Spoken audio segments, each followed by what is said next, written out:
I'm here with a Henry lever action 4570 government. It's got an MSRP of $12.50, 22-inch octagonal barrel, and you know, it weighs just over 8 pounds, and it's a lot of fun to shoot if you enjoy getting punched in the shoulder by such a big cartridge. What I'm going to be shooting today is 405 grain 4570s from PPU, as well as 325 grain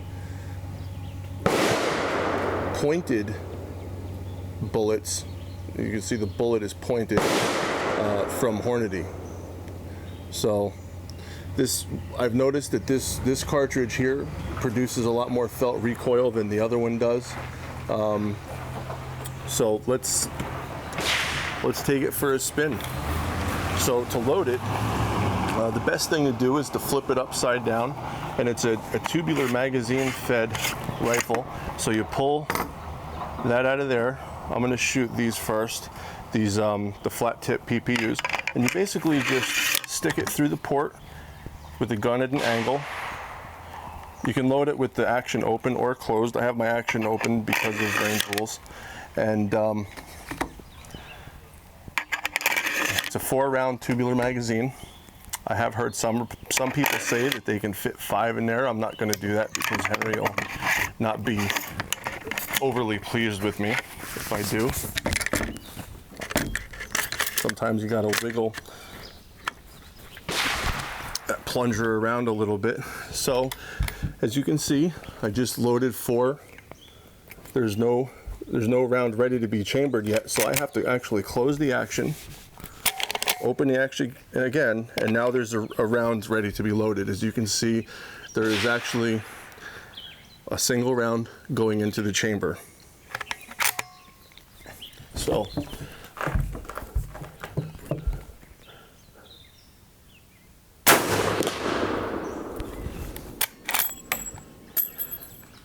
that's shot number 1. We have a rear buckhorn sight. We have a front brass bead sight, and as you can see, the finish on the lower receiver is brass. We have American walnut stock and grip.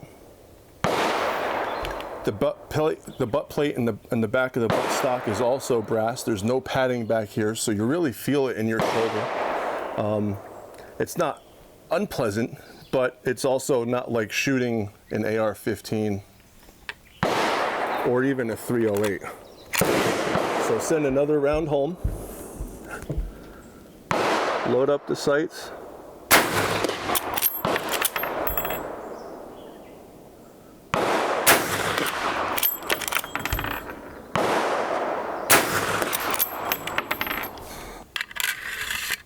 you can see just under the port there is a sling loop, and there's also a sling loop in the back of the buttstock here.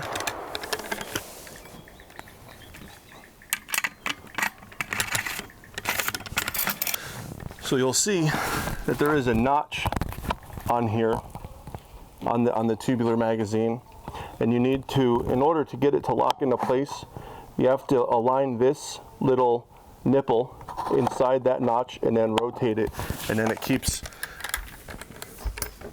the plunger down and keeps the ammunition being fed into the rifle.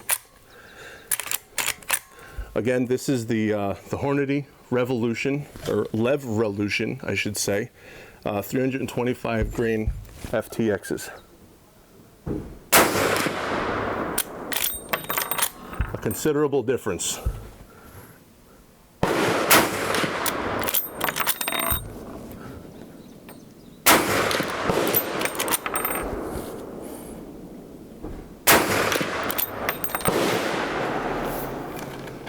As you can see, produces quite a bit more recoil than the PPU 405 grain ones does, or ones do.